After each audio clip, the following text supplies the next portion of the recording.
Hello everyone, welcome to our Egyptian online seminar group. Firstly, keep it moves off. Then if you have any questions, you can ask our speaker during his presentation or after his presentation. I have great pleasure of welcoming the Professor Vlad-Andrei Porumb. Vlad-Andrei Porumb is a reader, associate professor in accounting at Alliance Manchester Business School, University of Manchester. His research focused on the interaction of accounting, auditing, and banking regulations.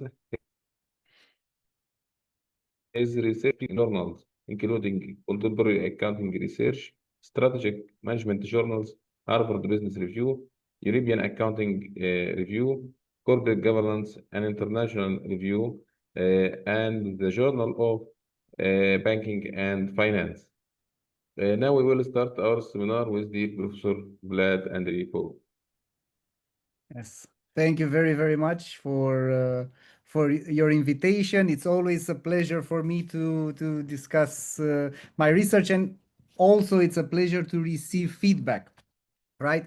So if anybody has something to ask or something is not clear, please do not hesitate to interrupt me as I'm moving forward, because things need to be clear. So I think I'm gonna share my screen, right? Okay. Okay. Share. Okay, can you see the screen? Yes. Okay. Okay. So I think I'm gonna hide this. Again, thank you very much. This is the paper that I'm going to present today. It's of course, it's a relatively early stage paper. It discusses the biodiversity impact of corporate divestitures. Basically, in this paper, I'm co-authoring with Ole Christian, the one and only Ole Christian, and an amazing co-author and friend, and also Dushyant, also extremely well-versed specialist in divestitures and close friend. And of course, co-authoring with Simona. We're all friends, of course. I'm not gonna repeat myself. Very, very talented co-author from the University of Groningen. So basically, we're all very passionate about this paper, but yeah, everybody is passionate about their own work. This interest in biodiversity started from a different point for each of us.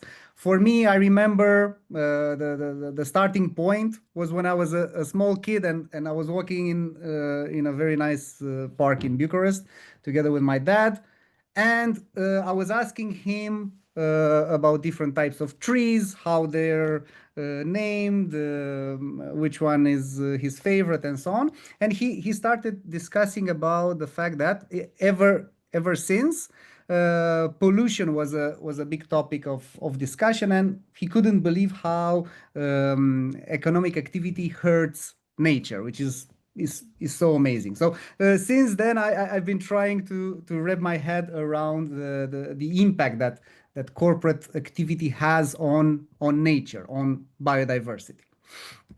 But then, if we move forward, I started reading together with my co-authors about what actual nature preservation means, biodiversity protection, thinking that greenhouse gas emission reduction means that we're protecting biodiversity. But to our surprise, it seems not to be the case. We are dealing with a lot of companies focusing on greenhouse gas reducing strategies to hit target climate metrics. And in here, I would like to clarify something. Indeed, greenhouse gases are directly responsible for the climate change, and climate change has an indirect but significant effect on biodiversity. Nonetheless, assuming a linear relationship between carbon reduction and biodiversity conservation is completely misleading, because firms may achieve carbon targets while harming biodiversity.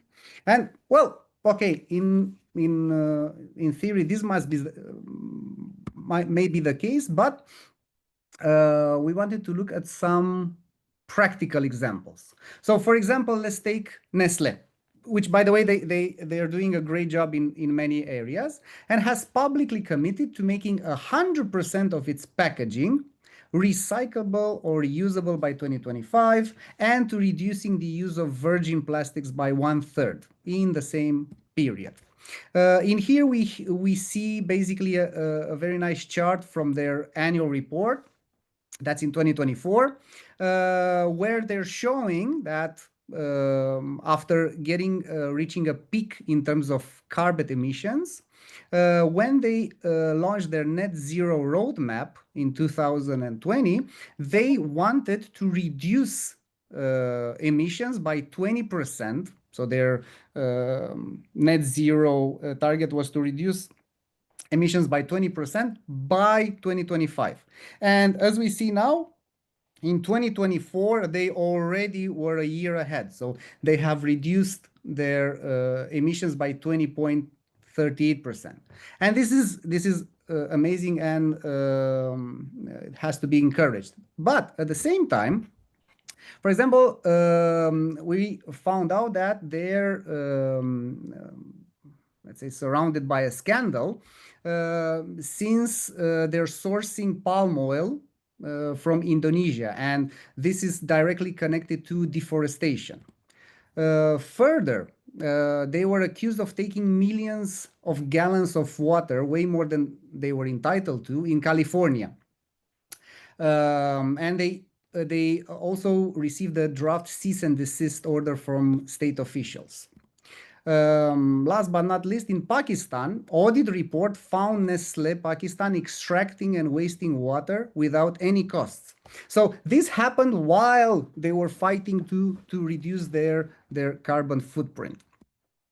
Now, moving forward to Unilever, they sold off their carbon-intensive brands and facilities because they had future foods, very ambitious future food strategies. And indeed, while reducing its Scope 1 emissions, the company continued to face biodiversity criticism linked to its supply chains. And again, particularly connected to palm oil, but also soy and tea. And the main problem was that its suppliers have been repeatedly linked to deforestation and habitat loss. To the point where Indonesian community seeks justice in the UK for what Unilever has done regarding the palm oil source. And this is quite recent. Yeah, well, as you can see, there's also people dressed in orangutans, not actually orangutans, that came in London to flag the fact that Unilever harms biodiversity. And last but not least, but this is a very, very telling example, it's Total Energies. They've underwent a series of divestments in Gabon, in Canada. They exited from several mature offshore fields, exited Canadian oil sands operations, selling assets to Suncor. And very importantly, in 2020, they acquired interests in the Uganda Lake Albert development, which was heavily supported even by the French president, Emmanuel Macron, which mentioned that it will have a net positive impact on biodiversity. Nonetheless, they're under heavy fire. This is quite a recent article, because they have destroyed the Ugandan National Park, backed by questionable permits.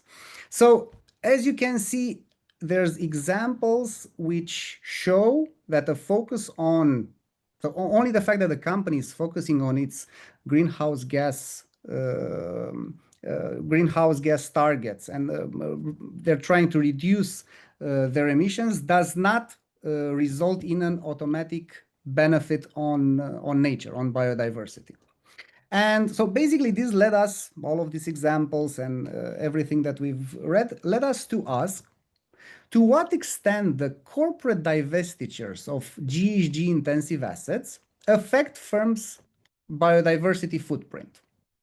And in order to get an overview over the paper, what we're trying to do in this paper, we're trying to assess, as I mentioned, to what extent divesting GHG intensive assets have an effect on the biodiversity footprint, first of the seller. So we're focusing at the level of the seller on its biodiversity footprint. And what do we understand by its footprint? We understand the effect that the sellers, the companies' actions, operations have on the emission of greenhouse gases, on land use, water, and air pollution. So these are different pillars that affect overall biodiversity footprint of companies. So far, the literature has been focusing heavily on greenhouse gases, which makes a lot of sense, but which is also just a small part of the overall impact of the company on the environment. So that's why we are separating the overall biodiversity footprint of companies on its greenhouse gas and non-greenhouse gas elements, pillars, so to speak. So we want to test if after selling brown assets, so to speak, or greenhouse gas intensive assets, what's the effect on their biodiversity footprint. And we find that on both greenhouse gas and non-greenhouse gas biodiversity footprints case, we have significant reductions. Then what we believe to be our most impactful finding or analysis in the paper is that we're looking at the overall transaction, because just selling, getting rid of a brown asset or a greenhouse gas intensive asset doesn't mean that the problem is disappears for nature, right? We are looking at the entire transaction level to see if, from a biodiversity perspective, there's actually been a reduction or an increase of corporate impact on biodiversity. So that's why we are creating group pairs of sellers and buyers and following what happens before and after the transaction. And what we find is quite interesting. First, we find that there's no significant difference between the pre and post divestiture periods in what net GHG, greenhouse gas biodiversity footprint, is considered. This is consistent with extant research, a recent Journal of Finance work by Dukin et al., finding that after a transaction, after a divestiture, actually there's no overall benefit in terms of greenhouse gases, in reduction of the greenhouse gases. They're just moved from seller to buyer. And in the framework of biodiversity, we document a similar outcome. Now, interestingly, when we're looking at the non-GHG components of biodiversity footprint, we do document a significant decrease, meaning that there are positive spillovers of greenhouse gas intensive divestitures on this non-GHG footprint that has not received attention in the literature, or it just starts to get attention. Given this finding, then we're focusing on instances that would increase or decrease the positive impact on the non-GHG pillar of biodiversity. And we're looking at companies' biodiversity disclosure quality. We're looking at the type of divestment, because that's fundamental in such an important corporate transaction.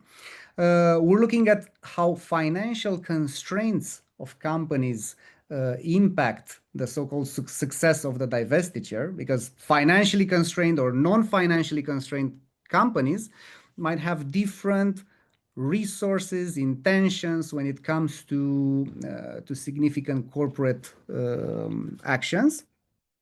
And last but not the least, we're looking to see if a company residing in a country with mandatory reporting GHG reporting requirements versus one located in a voluntary setting makes a difference. So what we find is quite intriguing. Companies having a better disclosure quality, biodiversity disclosure quality, and having a non-focusing divestiture is negatively associated with the footprint, the corporate footprint, meaning that it's the better your disclosure quality and undergoing non-focusing divestitures adds to the benefit of the divestiture. What's very interesting is that when we're looking at financial constraints, there's an increase of companies with financial constraints, even if they're getting rid of GHG intensive assets, they are increasing their impact on the non-GHG, from a non-GHG perspective. And we find no significant effect of companies residing in mandatory versus voluntary setups, mainly because in this, being in a country with mandatory reporting means that there's a focus on GHG outcomes, and the non-GHG outcomes are largely ignored.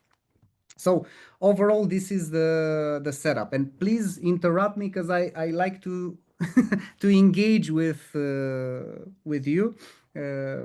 I usually love to be present and when I'm presenting my research. So whatever question you might have, please don't hesitate to interrupt me. I'm providing the snapshot, and hopefully we'll move forward, and everything is going to be clear from this point onwards. Now, why would GHG intensive divestitures improve biodiversity to start with? Well, there's a lot of reasons that are pushing companies to get rid of the so-called brown assets, due to a lot of greenwashing risks. In the literature, we have proof of divestitures to private buyers in order for companies to improve their ESG scores, while their emissions actually do not adjust. I mentioned about the recent paper of Dukin et al.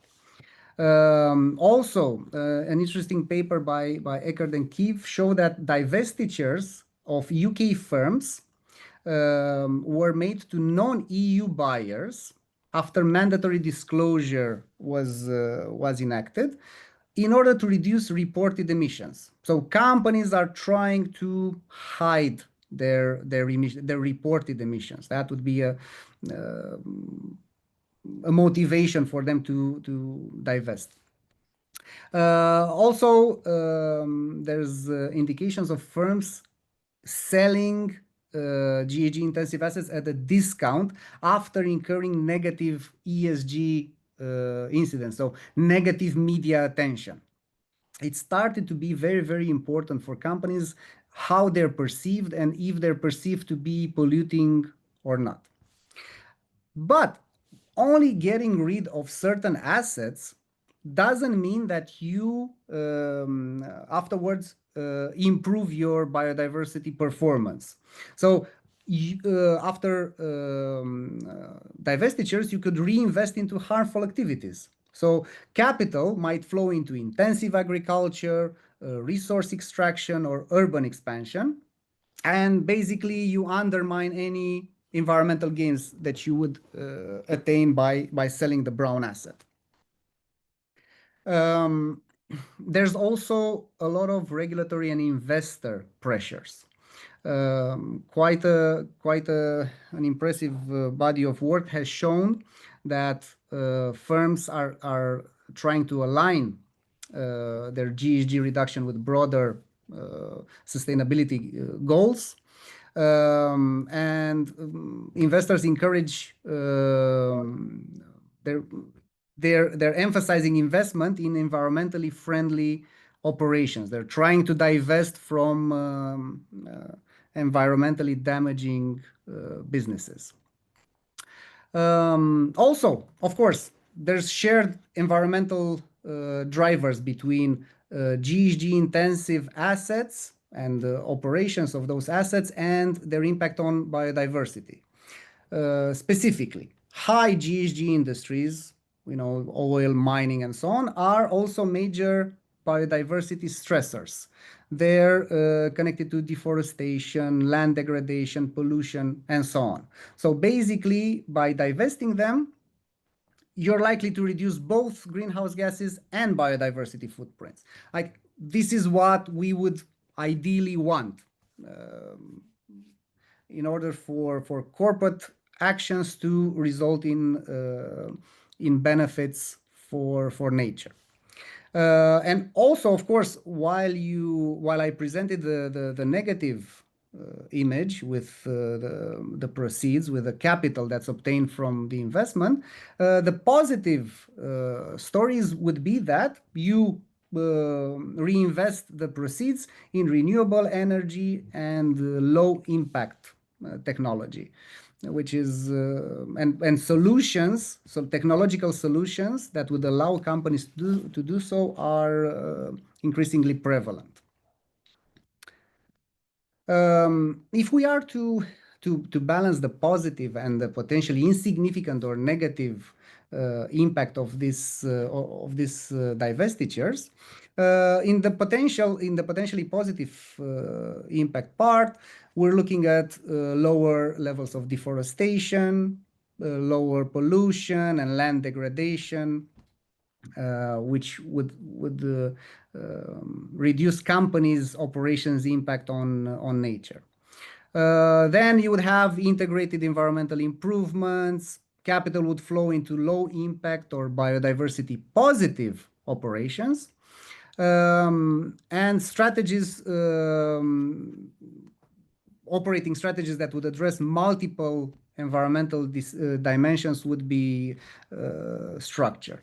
Now, on the negative side or insignificant, you could shift basically the impact on biodiversity may be just shifted under the new owners, and the environmental harm persists. Only by changing the name of the ownership of a plant doesn't mean that the effect of that plant's activity disappears.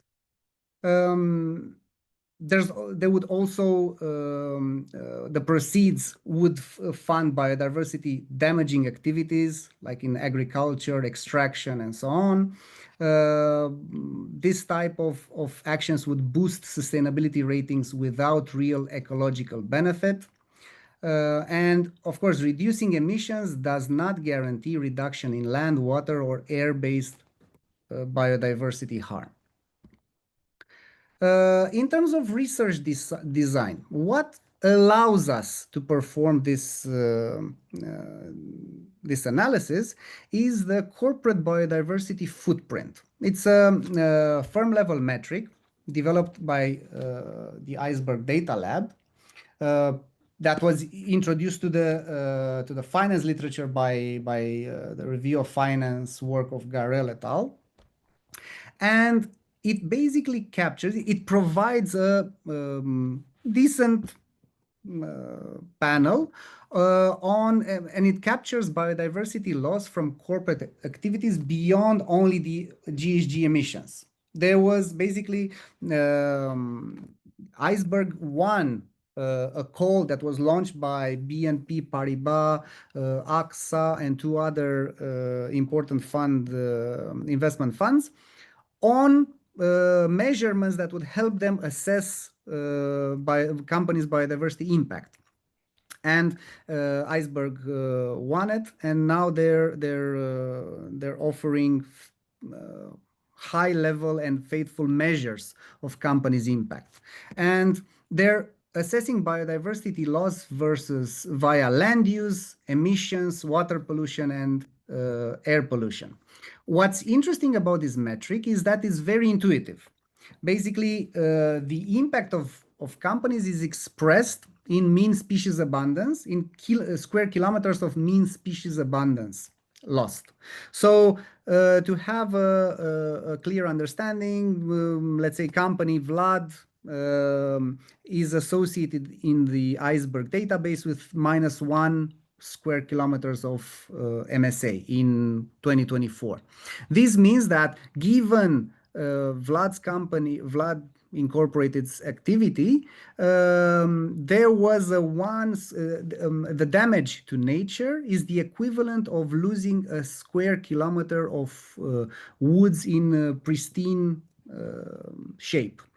So it's quite easy to understand. And plus, all these pillars, land use, emissions, water pollution, air pollution, are expressed in the same unit. So they can be easily compared. And before Iceberg, we didn't really have this ability to look at dimensions of biodiversity impact separately. So as I mentioned, it enables standardized, interpretable comparisons across firms. Of course, we are able to assess these measures by scopes. So the direct operational impact, scope 1, scope 2, impact from energy procurement, and 3 from value chain effects, suppliers, products, and investments. In our approach, we also found an alternative to which is not as relevant for our analysis, or doesn't have the same characteristics. We have looked also at the rep risk, at the number of rep risk biodiversity destroying media events. In terms of sample, we have an international, there's an international sample spanning across 45 countries from 2019 to 2023. And this means that we have information from 2,541 listed firms that result in 9,498 observations. This sample only includes non-financial firms. We kick out banking and insurance, asset management. For financials, we get them from Compustan North America and Global. The divestiture events, we get them from SDC. In a way, the factors which constrain our sample are the availability of data from Iceberg and the one from SDC Platinum. We have a way to exclude firms, the ones with missing financials, less than 10 observations per country or per industry, and insufficient time series coverage. We are very, very, very robust when it comes to the way in which we select our divestitures. And we always ask for at least 2 consecutive years of complete data per firm. Now, before I just need to drink a bit of water. All this talking has has made me thirsty if there's any questions so far.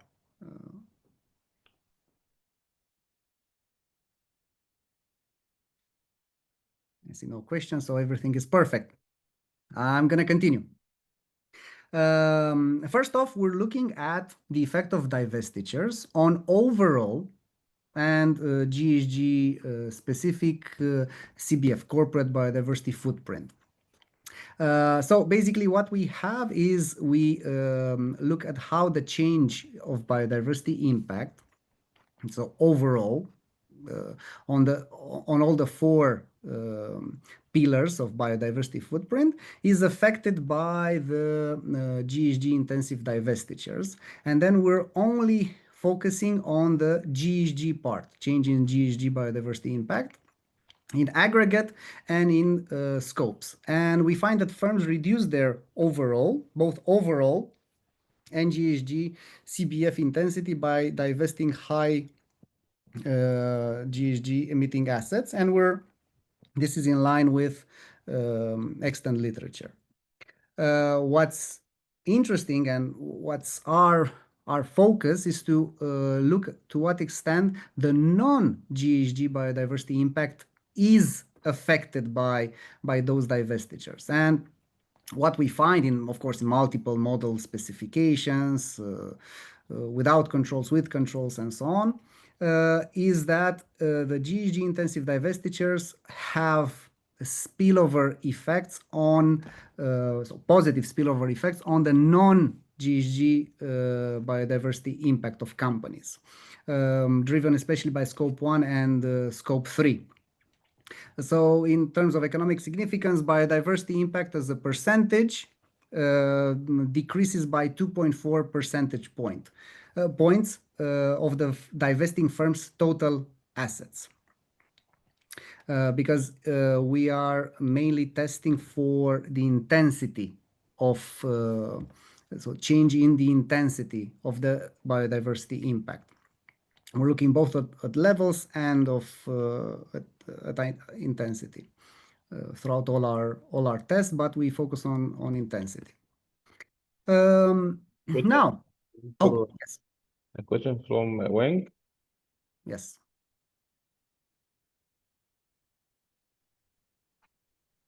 Hi, Vlad and Simona. Very nice to see you.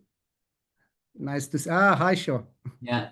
I just got a question about the measure of GHG intensive divestitures. Yeah. My question is about, because I understand the data from iceberg, right? We know the biodiversity footprint can be manifested by the GHG, land, air, and water. Mm-hmm. So comes back to the divestiture. Why do you only focus on GHG related divestiture?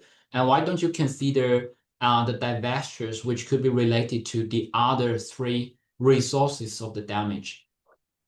Okay, thank you very much. That's a good question. First, to explain how we define the GHG intensive divestitures, we are looking at the divestitures where the seller has a pre to post decrease in greenhouse gases. We also, well, in here we play around with multiple definitions. We also look at, we'll also look if the divested asset is from a brown industry, right? We look at this separately. We build the measure also together. So first off, this is how we conceptualize it. Now, in order to capture the reason behind other types of divestiture is very difficult. Is not to my if I think about it, it's very difficult to determine, right? In here, at least we have a way to understand if a divestiture reduces emissions or it's divested from oil and gas and so on. But so a divestiture that would reduce impact on specifically only on land, water would be very, very difficult to determine. How would you determine it? Or would you have a solution here? Because and Usually, just before you answer, we also look. So we're looking at GHG intensive, and we're also looking at the impact of other types of divestitures. We're getting different results, of course, as expected. Yeah, please, sure. Yeah. I mean, when you download the data from SDC, there only let's say appendix or textual information about the nature of the divestiture. I mean that's where you might just exploit where this could be any information related to a particular type of the biodiversity footprint. But you can, yeah, I don't know. Yeah, but you may check. Yeah. I remember we did check that. We did check that, and it didn't help us much, to be honest. All right. That's why we looked at the drop in GHG in emissions, because that's, I mean, in a way, we're only interested in that, or we're mainly interested in that, because that's currently the most visible way in which a company flags the fact that, look, we are decreasing our emissions, or this is, right? We're trying to get rid of an asset in a particular industry. And the whole idea is for us, and I think it's a very important question, is to understand if this particular type of divestiture actually results in in reduced biodiversity impact, even if it's GHG specific or non-GHG specific, if we have positive spillovers or any effect whatsoever. It's very important if I can identify those particular divestitures that might be driven by other reasons. This could be an expansion of the study, but now I don't have that. We need to discuss, but we are focused on the GHG intensive ones. Fair point. Thank you. Yes, thank you very much. Thank you very much. Yes. Yes, Mohammed?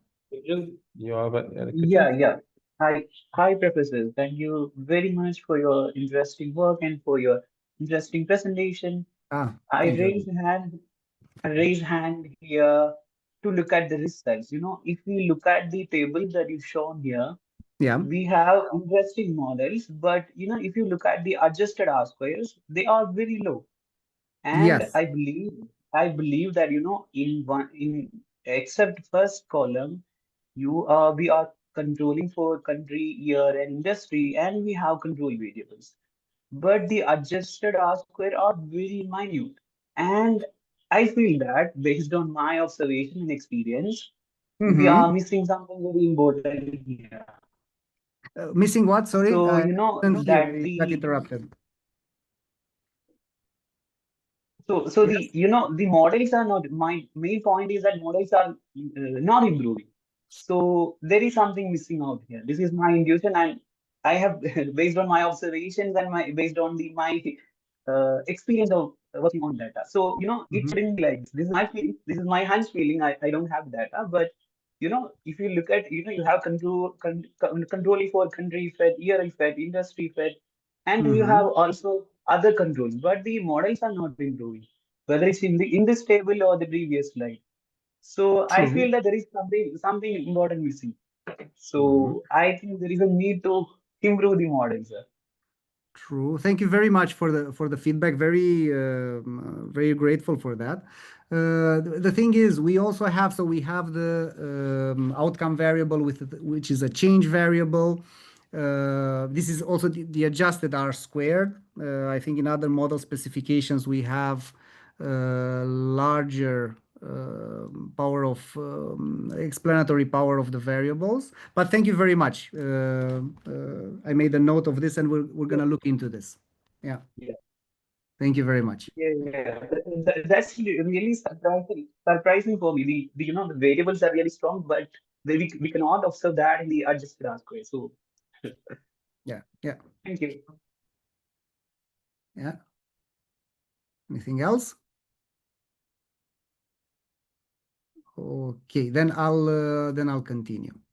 Now to go into the the analysis of what goes on at the level of the entire transaction, we have a series of sellers and of buyers. And basically, we also tabulate their characteristics, their generic characteristics, and they're quite interesting. For example, in terms of sellers, we find that 49% of divestitures involve foreign assets. 73% of them are focus increasing. So companies are getting rid of assets in order to focus on their core operations. Also, 47% of sellers are from countries that mandate sustainability disclosures, signaling a pressure to get rid of this greenhouse gas intensive assets. When we're looking at buyers, 70% of them are private. So, because we always, and also in our team, we had a lot of discussions about, okay, we know the motivation behind selling this type of assets, but who are the entities that are buying these assets? That's fundamentally important. And in their vast majority, they are private. 34% of them are acquiring foreign assets. The rest are buying local. 57% have buyers in a country different from the seller. So it's clearly that the seller is getting rid of the assets from far. Only 90% are focus increasing, and 50% have buyers in countries with mandatory sustainability disclosures. So the most striking thing for me is the 70% private buyers. Now, in order to assess the net effect of corporate divestitures, we wanted to be very, very thorough in terms of the selection criteria for sellers and buyers. What type of companies and of transactions do we need to keep in our sample to make sure that we're capturing the net effect of the divestitures? So we asked for the divesting firm to engage in divestitures with a single acquirer. There's a lot of companies, there are a lot of divestitures in SDC that are selling multiple assets to multiple companies. Then we asked for the acquirer to purchase assets exclusively from a single seller to identify exactly, to be able to capture the effect of this transaction. Then both of them, both the divesting and the buyer, should be non-financials, and they should both have the necessary data in the fiscal year when the divestiture is completed and the year before that. Because, as I mentioned earlier, we have a change variable as an outcome.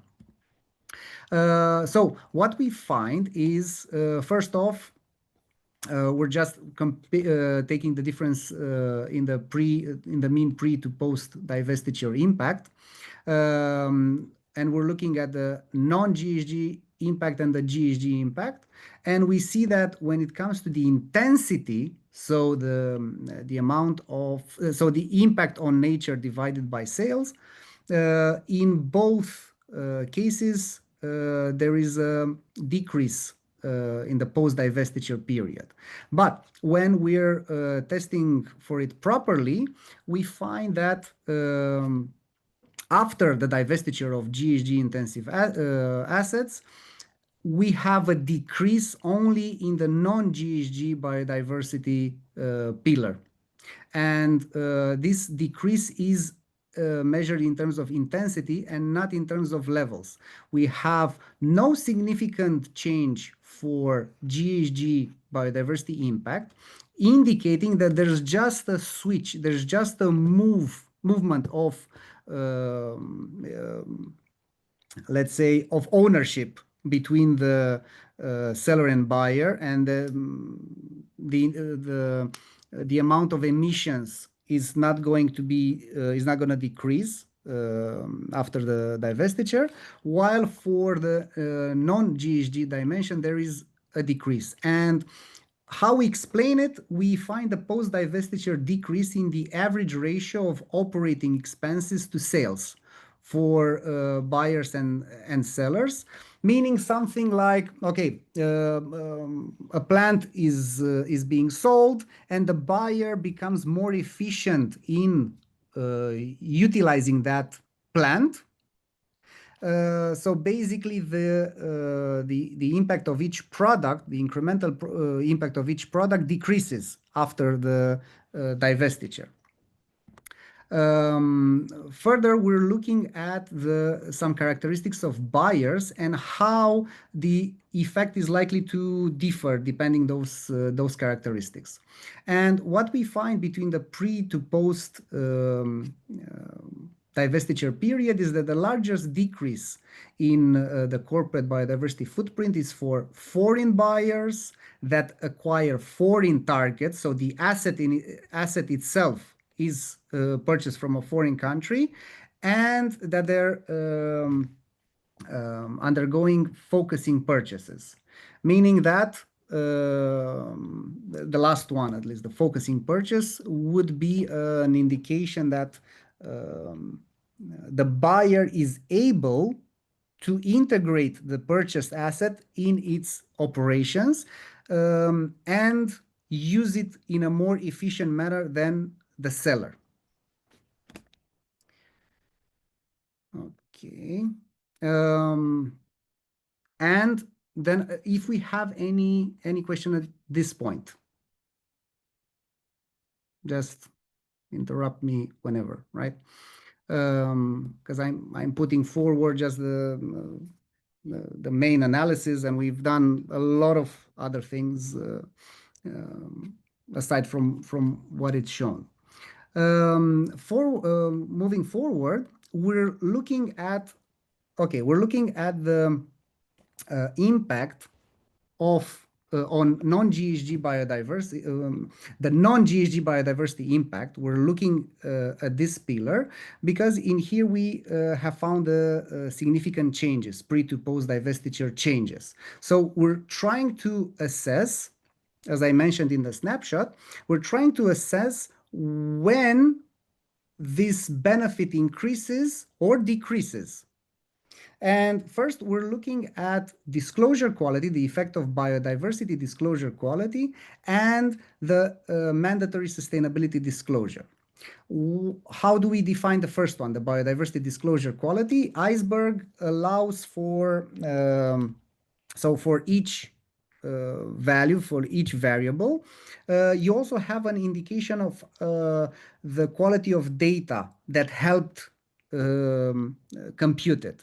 So basically, the better the quality of a company's biodiversity disclosure quality, the bigger the decrease in, or the bigger the benefit, the non-GHG benefit of a divestiture, of a GHG intensive divestiture. And basically, in here, the biodiversity disclosure quality shows that when a company is able to disclose, is able to have higher quality disclosures, it's likely to understand better its impact. And whenever it goes through a major corporate event, such as a GHG intensive divestiture, it's likely to reduce its impact on nature.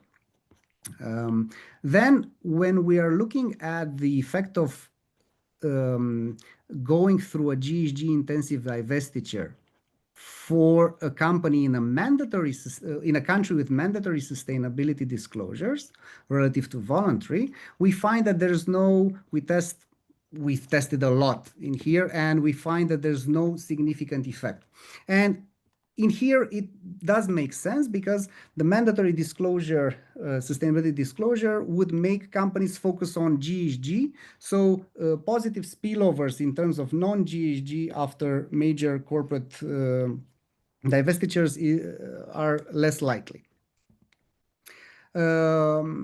moving forward, we're looking at financial constraints. And this is a very relevant cross-section for us, because depending on a company's resources, whenever it's going to decide on what type of assets to sell, from what part of its operations is going to sell it, and so on, this is likely to have different effects. First off, how do we have quite a few measures of financial constraints. We compute yearly, by industry and year, percentile rankings for leverage, different indexes, Altman Z-score over the 9 years preceding our sample period, right? Fiscal years 2010, 2018, and compute time series average percentile rankings for each firm and measure. And what we find is that the financially constrained companies actually they cancel any benefit that the GHG intensive divestiture would have. They cancel it, probably because what they are focused is on survival, is on gaining more proceeds from the sale, and they're not worried about their actual impact, on land, air, and water, so on the non-GHG pillar of the CBF. Also interesting is when we're looking at the divestiture type, right? As we know, when a company is divesting, it could undergo a focusing or a non-focusing divestiture. So a focusing divestiture means that you're selling an asset that's not that is not in the same SIC, that doesn't have the same SIC code with your core operations. So you're doing this to start focusing on to better focus on your operations. While non-focusing divestitures is when you're selling an asset that pertains to your core operations. What we find is that in both cases, there's a reduction in the non-GHG biodiversity impact, yet in the non-focusing scenario, there's a significantly stronger impact.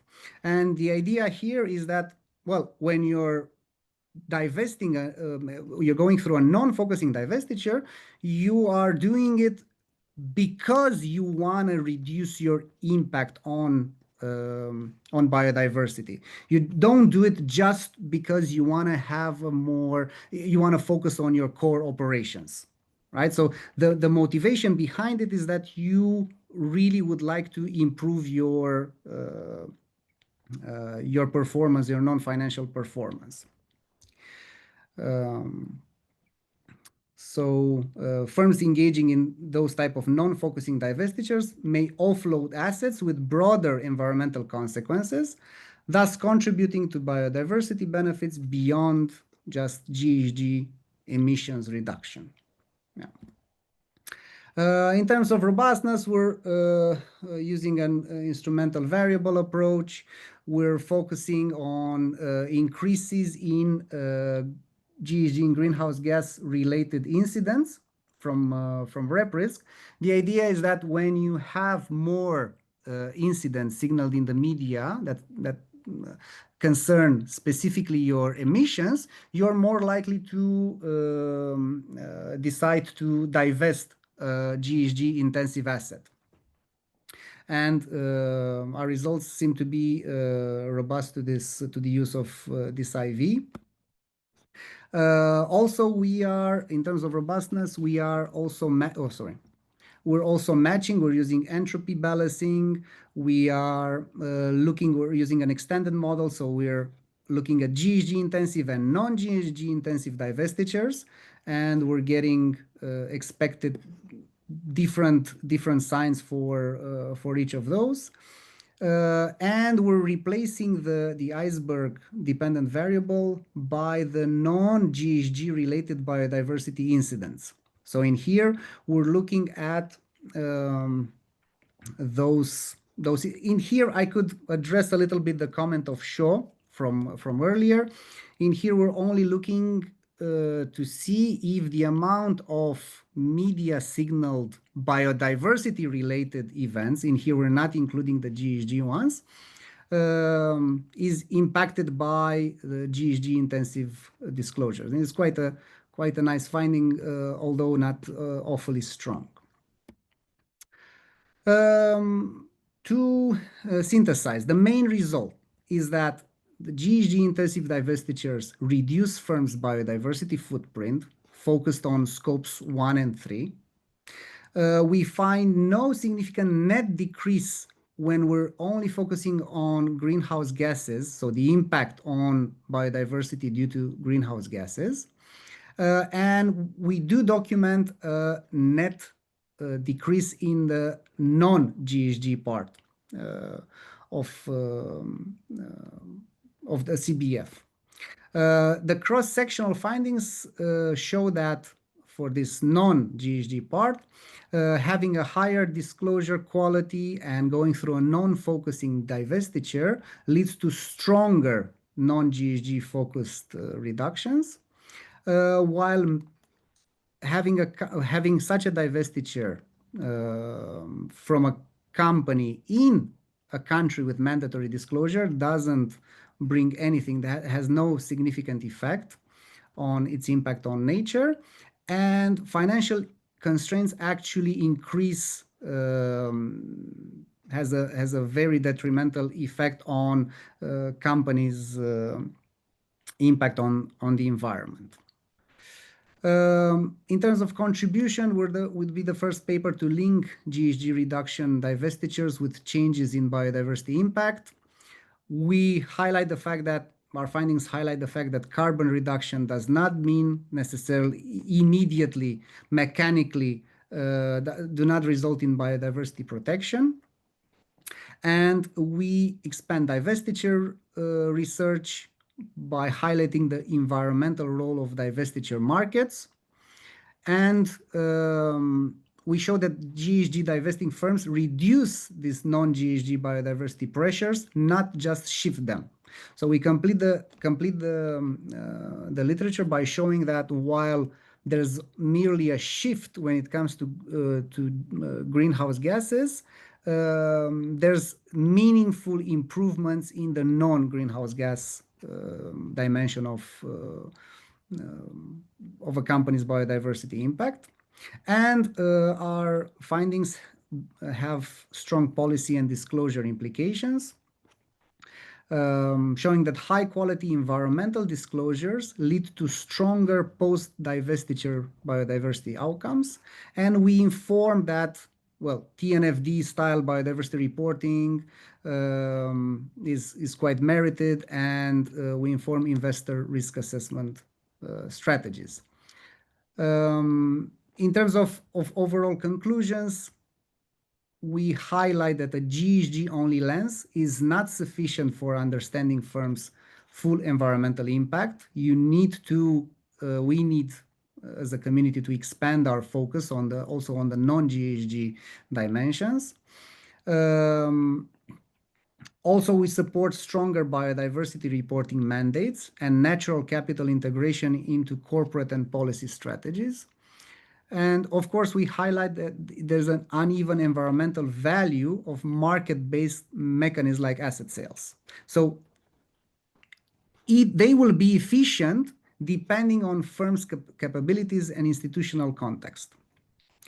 And please, if there's any questions, I would love comments, suggestions. I would love to take them on. Thank you very much, Professor Vlad-Andrei, for your contribution and your it's really an excellent presentation and excellent paper. Thank you very much. Now, if anyone have any questions, you can open your mic and ask your question. Yes. Sufyan, you have a question? You can open your mic and ask your question. Yes, Muhammad, thank you so much. Thank you, Professor, for this good presentation. Thank you. My question, is about the political application of some country in the protection of environment, like Obama and Trump, Yes. for example. Mhm. Trump, it's not for the protection of environment, or not for research in this area, not any contribution. Otherwise, another country need to protect, for example, Europe, to protect environment. Yeah. Thank you so much. So you mean to also potentially assess the impact of political, right, preferences with that? Yes. Because if so, I truly believe that this can be done by future research. The problem is that the change, so the political change with the Trump administration happened right late 2024, so with effects in 2025. So we would need to wait for a few years to have the data to look at this. There's likely to be effects, but I don't know in our setting.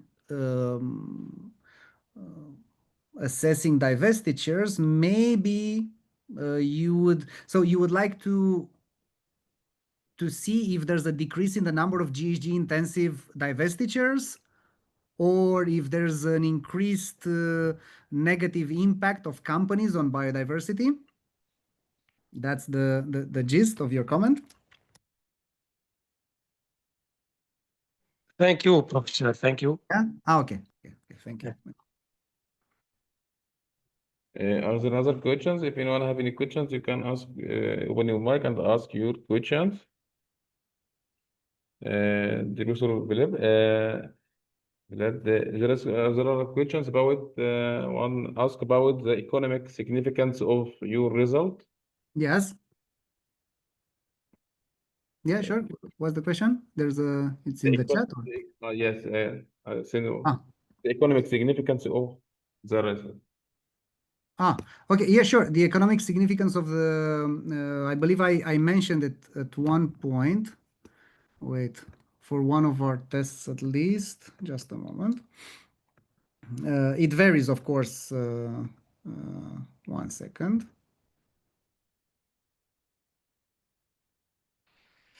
Okay, as a percentage of the divesting firm, so the impact decreases by 2.4 percentage point of the divesting firm's total assets, total sales. Okay. And we have this increasing depending on the model, it's also significantly higher depending on the model specification. Yeah, thank you. Yes.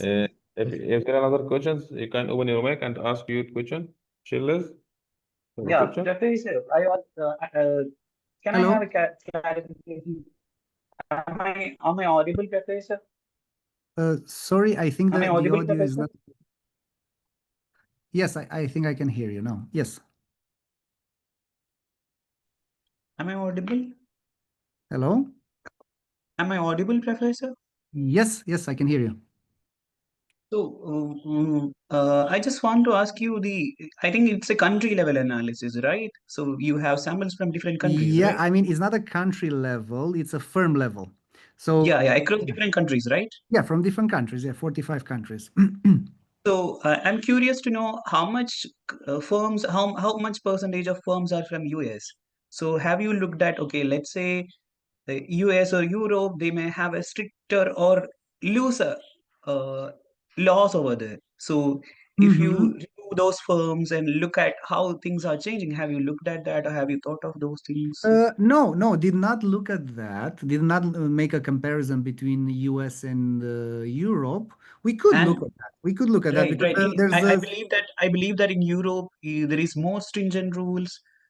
Or I'm also assuming that your sample will be dominated by US firms or Europe firms. So yeah. it will be interesting to look at. I believe that it will be interesting to look at if there is any change in the results if you change the scenarios. Yeah, sure. We could look at this. We could look at the US. Because I really like the story that you have portraying through your research. There Mhm. is, the way you are positioning, problematizing, theorizing. It's really beautiful. So I Ah, believe that, as I stated earlier, I'm also curious about your results. Your models are really good, but the adjusted R square are very less. So mhm. that's one concern. Second, I Yeah. believe that the country level aspect, and let's say I'm not sure about the laws. If you could bring difference in different aspects in some way, I'm not aware about the laws over there. So your study could be pushed to a little more higher level. I believe that. Yeah, sure, of course. I mean, since it's we have international data, we could harvest more international differences. It's not necessarily in our scope to make a comparison between the US and the rest, but we could make some. We could look into this a little bit more closely. Yeah, sure, of course. There's no is in our sample. There's no complete dominance of U.S. companies versus the rest. So that this actually makes it a very nice data set. Yeah, I understand. And again, you have control for the country, fixed effect. So there may not be some variations, but it will be interesting if you bring that such a term. True, but when it comes to diff in diff, Oh, we need to yeah. remember Okay. that exactly. So this data is extremely good, but it's not a long time series, unfortunately. Yeah. Okay, fine. It's very Makes good. sense. So Makes sense. yeah, we have some some mechanical Yeah. limitations given by the data, but yeah, of course.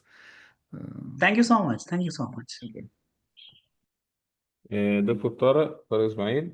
Yes. Hello. Yes. Thank you for the presentation and the nice topic. Thank you. Actually, I have a suggestion.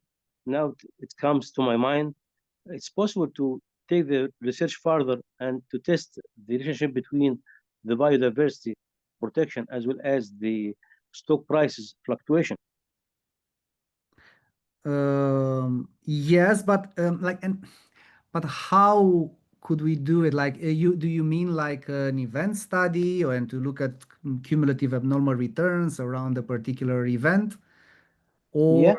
to look at year to year returns, for example? It depends on the availability of data and depends on what is in the theory. Yeah, To test because such a shape, we have to go back again to the theory, what the theory said in this. yeah. The thing is that in here we have yearly measures, and yeah, we could look, but I think this falls out of the scope of what we're trying to do, right? So Yeah. what we're trying to do is to see what actually was the actual impact of a major corporate event such as GHG intensive divestiture, not necessarily how the market reacts to it. If I don't know if I'm there are some papers. I think there's also, you can look at Garel et al. 2024, the review of finance paper that they're trying to document that there's an equity market benefit of for companies with a lower impact on biodiversity, but they don't necessarily document one. It's quite interesting. It's a very interesting paper. I believe that it's worth to be tested. Oh yeah, of course. So I recommend to for you to so I refer you to that paper, and we will also think about it. Yeah, sure. But it's like a different paper altogether. Yeah, sure, yes. Because what it comes to my mind now, I can start a new research based on your idea. I can take this part and at the same time thinking about to take it and testing the market-based measure of the return. Absolutely. Yeah. Okay, thank you Thank you very very much. Thank you very much. Are there other questions? If anyone have any questions or any comment, you can open your mic and ask your questions. Simone, you have any comment or any question?